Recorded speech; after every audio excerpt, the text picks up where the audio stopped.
मोठी अपडेट समोर येते। दादरच्या चैत्यभूमीवर आंदोलकांना ताब्यात घेण्यात आलेलं आहे। पोलिसांनी आंदोलकांना ताब्यात घेतलेलं आहे आणि या संदर्भातली ही दृश्य आपण पाहतोय।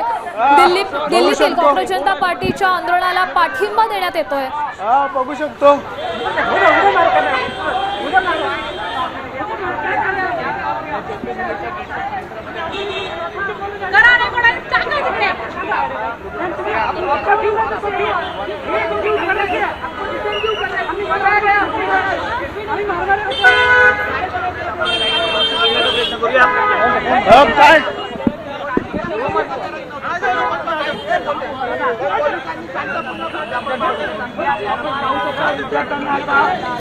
हॅलो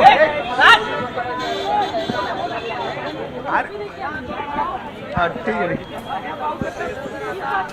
आपण बघू शकतो की आहे ते पोलीस या सगळ्या आंदोलनकर्त्यांना आहे ते ताब्यात घेताना पाहायला मिळतात। मोठ्या संख्येने आहे ते पोलीस या ठिकाणी लागलेले आहेत। आपण थेट ही दृश्य बघतोय की धर्मेंद्र प्रधान यांचा राजीनामा आहे तो घेण्यात यावा यासाठी खरं तर आंदोलन आहे। पोलिसांकडून या सगळ्यांना आहे ते ताब्यात घेतलं जातं। सगळ्या परिसरामध्ये मोठ्या प्रमाणामध्ये आहे तो पोलीस बंदोबस्त आहे तो लावण्यात येतोय। आपण बघू शकतो